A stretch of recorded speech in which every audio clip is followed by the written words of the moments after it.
నమస్తే welcome to SHC news నేను తరంగిణి ముందుగా బులెటిన్ లో హెడ్లైన్స్ చూద్దాం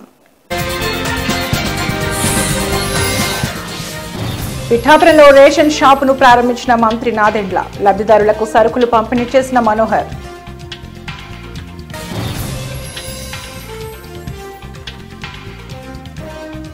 ఆగని రాజన్న కోడెల మృత్యు ఘోష ఈ రోజు మరో 5 కోడెల మృతి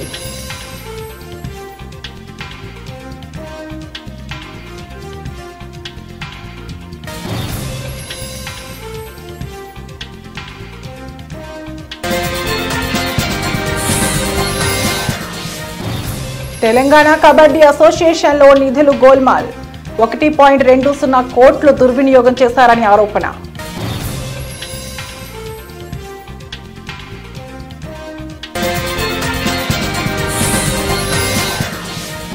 పాక్ గూఢచారికి కేరళ ప్రభుత్వ ఆతిథ్యమా యూట్యూబర్ జ్యోతి మల్హోత్రా పర్యటనపై రాజకీయ దుమారం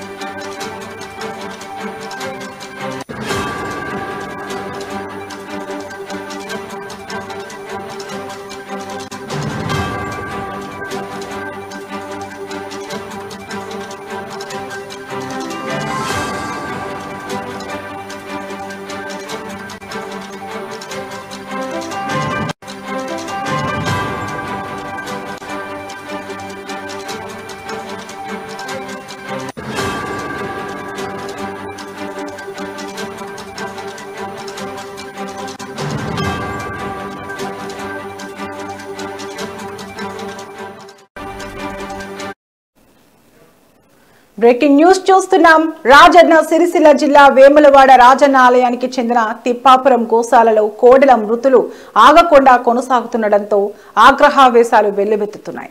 గత కొన్ని రోజులుగా తరచూ కోడెలు మృత్యువాత పడుతున్న ఘటనలపై ప్రజలు తీవ్ర అసంతృప్తి వ్యక్తం చేస్తున్నారు. ఈ రోజు ఉదయం కూడా మరో 5 కోడెలు మృతి చెందగా గత 2 రోజులుగా తీసుకుంటున్న చర్యలు ఫలితం లేకుండానే మృతుల సంఖ్య పెరిగిపోతోంది. గోశాల నిర్వహణపై తీవ్ర అనుమానాలు, నిర్లక్ష్య ఆరోపణలు వెల్లువెత్తుతున్నాయి.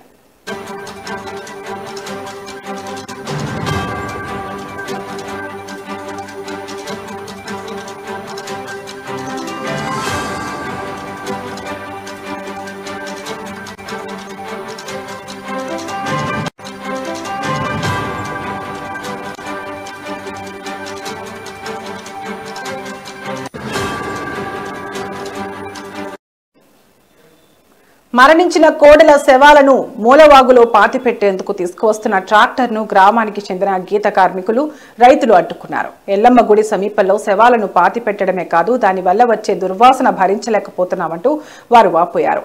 రైతులు మాట్లాడుతూ ఈ గోశాల వల్ల తమ వ్యవసాయ పనులు ప్రభావితమవుతున్నాయని, శవాల వల్ల భూమిలోనూ నీటిలోనూ కలుషితం ఏర్పడుతోందని ఆవేదన వ్యక్తం చేశారు.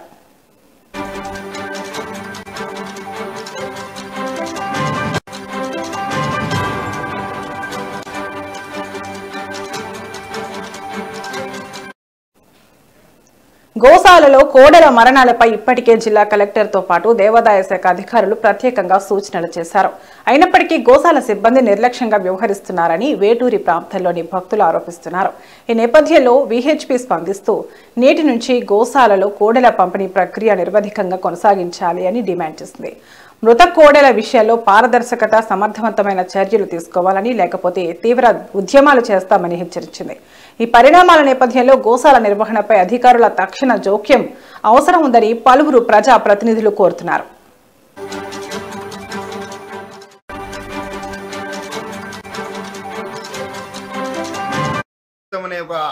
ప్రసిద్ధిగాంచిన సాంప్రదాయం ఈ రాజన్న ఆలయం ఉంది. మరి పేదలు వారి కోరికలు నెరవేరిన వెంటనే మరి కొల్లాలను తీసుకొచ్చి ఈ రాజన్నకు మొక్కులు అప్పచెప్తా ఉంటారు. మరి వాటి సంరక్షణను చూసుకోకుండా అధికారులు మరి నిన్న ఒక 5 కోడలు చనిపోవడం జరిగింది. ఈరోజు 10 కాక చనిపోవడం జరిగింది. మరి ఇంకా తెలియకుండా ఎన్ని కోడలు చనిపోయాయో తెలియదు. అధికారులు ఉన్నారు. మరి ఈ రాజన్న భక్తులకు ఎలాంటి సౌకర్యం కల్పిస్తారో ప్రజలంతా కూడా అర్థం చేసుకోవచ్చు. మరి కోడ టికెట్ల మీద కోట్ల ఆదాయం వస్తున్నా మరి ఆదాయం ఉన్న శ్రద్ధ ఆ కోడలను రక్షించడంలో ఈ యొక్క ఆలయ అధికారులు మరి వారి యొక్క బాధ్యత ఏందో ప్రజలందరికీ ముందు తెలుస్తూ ఉంది. మరి మీరు గతంలో మరి మంత్రి గారు చెప్పారని చెప్పి, దేవాదాయ శాఖ మంత్రి గారు చెప్పారని చెప్పి కోడెలను కలయబరాలకు తరలించడం జరిగింది. మరి ఎంత ఘోరం! మరి పేదలు మరి ఆత్మ గౌరవంగా మరి రాజన్నకు నెరవేరిన కోడెలను కట్టేస్తే మీరు కలయబరాలకు తరలిస్తే వాటిపై మేము బీఆర్ఎస్ పార్టీ పక్షాన నిలదీస్తే ఇంతవరకు స్పందన లేదు. ఒక్క అధికారి కూడా సస్పెండ్ చేయలేదు. మరి ఇప్పుడు కోడెలను వారి యొక్క ఆదాయం వరకే వాడుకుంటున్నారు తప్ప మరి వాటిని సంరక్షించడంలో ఆలయ అధికారులు విఫలమయ్యారు. మరి ఈ బురదమయంగా ఏదైతే కోడెలు ఒక 1200 కోడెలను 600 పట్టే కోడెలలో ఇరుకుగా పెట్టి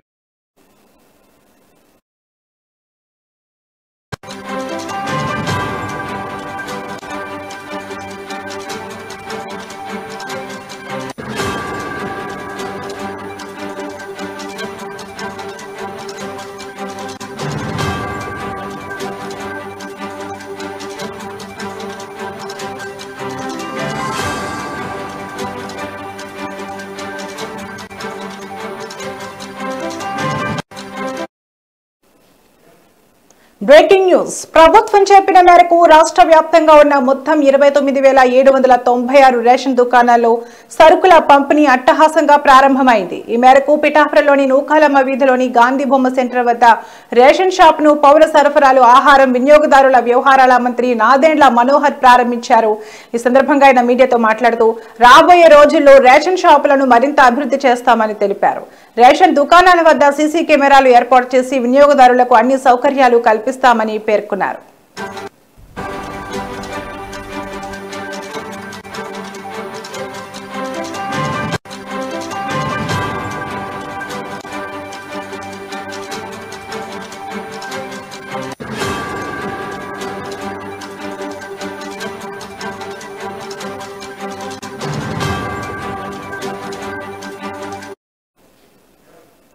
ఇప్పటికే అన్ని షాపుల వద్ద ఓ క్యూఆర్ కోడ్ కూడా ఏర్పాటు చేశామని, వినియోగదారులు ఏదైనా ఫిర్యాదులు ఉంటే నేరుగా క్యూఆర్ కోడ్ ను స్కాన్ చేసి తమ సమస్యలను అధికారుల దృష్టికి తీసుకురావచ్చని తెలిపారు. సరైన సమయానికి రేషన్ తెరవకపోయినా, తూకంతో పాటు క్వాలిటీలో ఎలాంటి తేడాలు ఉన్నా, ప్రజలు ఎలాంటి ఫిర్యాదు వచ్చినా వెంటనే ఏమాత్రం ఆలస్యం చేయకుండా డీలర్లపై కఠిన చర్యలు తీసుకుంటామని వార్నింగ్ ఇచ్చారు. ఇక దివ్యాంగులు, వృద్ధుల కోసం సెపరేట్ వాట్సాప్ గ్రూప్ క్రియేట్ చేశామని తెలిపారు. రేషన్ షాపు డీలర్లు నేరుగా వాళ్ల ఇళ్లకు వెళ్లి సరుకులు ఇచ్చి ఆ ఫోటోలను వాట్సాప్ గ్రూప్ లో పోస్ట్ చేయాలని అన్నారు.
బ్రేకింగ్ న్యూస్ చూస్తున్నాం. తెలంగాణ రాష్ట్ర కబడ్డీ అసోసియేషన్ ను తీవ్ర ఆరోపణలు కకావికలాన్ని సృష్టిస్తున్నాయి.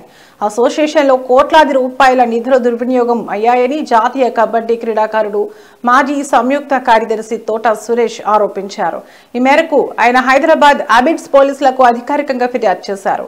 తోట సురేష్ చేసిన ఫిర్యాదులో రాష్ట్ర కబడ్డీ అసోసియేషన్ కార్యదర్శి కె జగదీష్ యాదవ్, కోశాధికారి కెబి శ్రీరాములపై అనేక తీవ్రమైన ఆరోపణలున్నాయి. గత 40 ఏళ్లుగా వారు పదవుల్లో కొనసాగుతూ సంఘ నిధులను పక్కదారి పట్టిస్తున్నారని ఆరోపించారు. అంతర్జిల్లా కబడ్డీ టోర్నమెంట్ల కోసం ప్రభుత్వం విడుదల చేసిన నిధులను జిల్లా సంఘాలకు పంపకుండా వారు స్వాహా చేశారని సురేష్ పేర్కొన్నారు.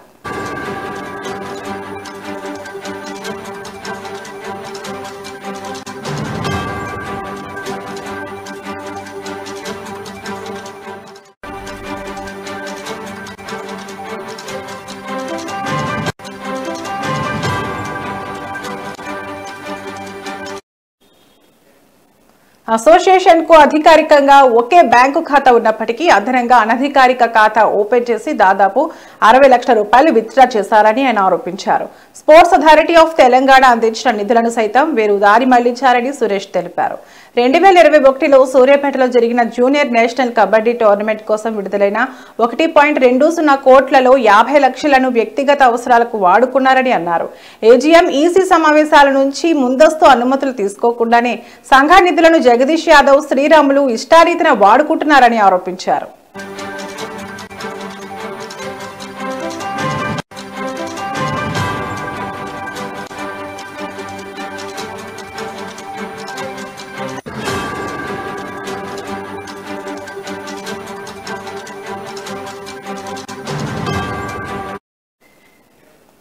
తెలంగాణ ప్రీమియర్ కబడ్డీ లీగ్ కోసం చింతల స్పోర్ట్స్ సంస్థ ఇచ్చిన 20 లక్షల రూపాయల నిధులు కూడా జిల్లా సంఘాలకు ఇవ్వకుండా దుర్వినియోగం చేశారని సురేష్ వివరించారు.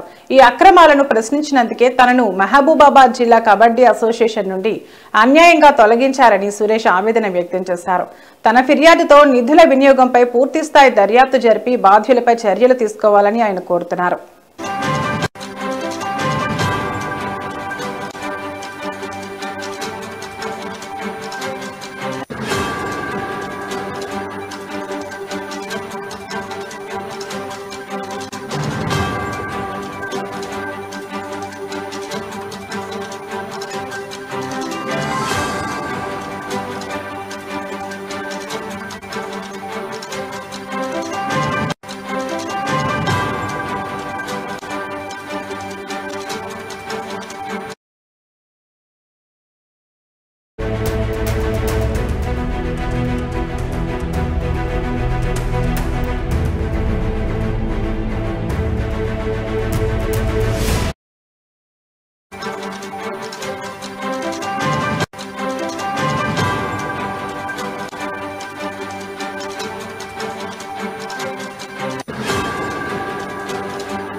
Breaking news. ఆంధ్రప్రదేశ్లో రేషన్ దుకాణాల ద్వారా రేషన్ సరుకుల పంపిణీకి శ్రీకారం చుట్టింది కూటమి ప్రభుత్వం. నేడు ప్రజలకు రేషన్ రైస్ పంపిణీ చేశారు. అయితే ఈ వ్యవహారంపై మాజీ సీఎం వైఎస్ జగన్ ఎక్స్ వేదికగా స్పందించారు. డోర్ డెలివరీ విధానాన్ని తొలగించడంపై మండిపడ్డారు. జగన్ మాట్లాడుతూ, చంద్రబాబు, మీకు ప్రజల ఇంటికి అందుతున్న సేవలపై మీకు ఎందుకు కక్ష? మళ్లీ పేదలకు రేషన్ కష్టాలు ఎందుకు తెస్తున్నారు? ప్రభుత్వం అంటే మంచి మనసుతో ఆలోచించి ప్రజల అవస్థలను తీర్చాలి. ప్రజలను కష్టపెట్టడం సబబేనా అని ప్రశ్నించారు.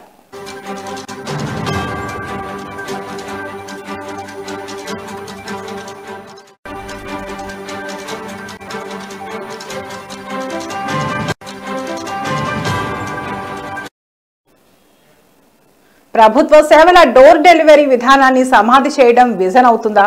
వైసీపీ తీసుకొచ్చిన 9,260 రేషన్ వాహనాలపై ఆధారపడ్డ దాదాపు 20,000 మంది బీసీ, ఎస్సీ, ఎస్టీ, మైనార్టీల పొట్టకొడుతున్నారు. వారి కుటుంబాలను రోడ్డున పడేయడం ఎంతవరకు సమంజసం?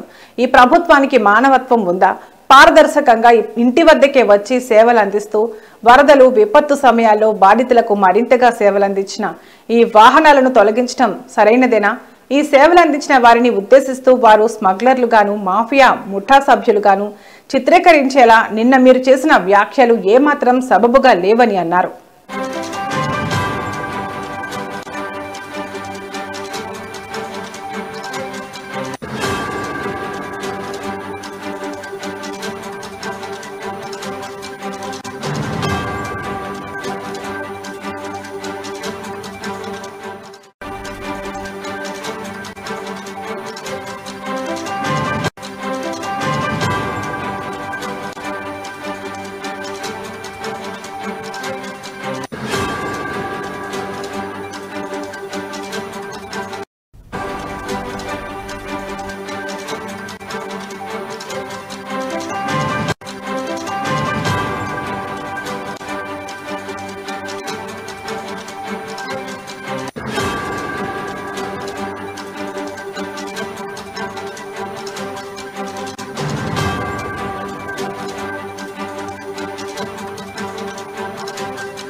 Breaking news. పాకిస్తాన్ నిఘా సంస్థలకు దేశ రహస్యాలు చేరవేస్తున్నారన్న ఆరోపణలతో అరెస్టైన యూట్యూబర్ జ్యోతి మల్హోత్రా ఉదంతం కేరళ రాజకీయాల్లో ప్రకంపనలు సృష్టిస్తోంది.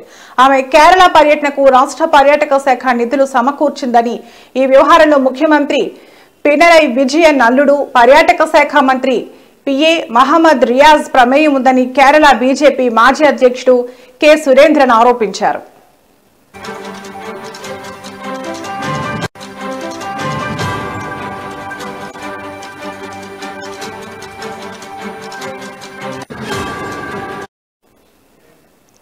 పినరయి విజయన్ అల్లుడు రియాజ్ నేతృత్వంలోని కేరళ పర్యాటక శాఖ పాకిస్తాన్ గూఢచారిగా ఆరోపణలు ఎదుర్కొంటున్న జ్యోతి మల్హోత్రా కన్నూర్ పర్యటనకు స్పాన్సర్ చేసింది.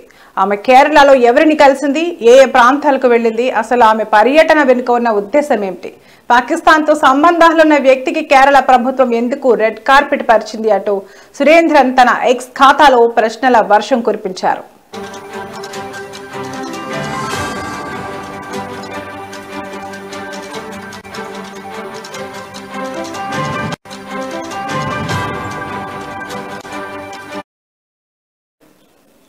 పాకిస్తాన్ నిఘా సంస్థ ఏజెంట్లకు భారతీయ మొబైల్ సిమ్ కార్డులు సరఫరా చేస్తున్నాడన్న ఆరోపణలపై ఖాసిం అనే వ్యక్తిని పోలీసులు ఇటీవల అరెస్ట్ చేశారు. తాజాగా పాకిస్తాన్లోని ఓ వార్తా సంస్థకు ఖాసిం ఇచ్చిన ఇంటర్వ్యూ వీడియో ఒకటి వెలుగులోకి వచ్చింది. ఈ వీడియో ద్వారా ఖాసిం గతంలో పాకిస్తాన్లో పర్యటించినట్లు అధికారులు ధృవీకరించారు.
ఇవి ఇప్పటివరకు నా బులెటిన్ అప్డేట్స్. మరో బులెటిన్లో మళ్ళీ కలుద్దాం. నమస్తే.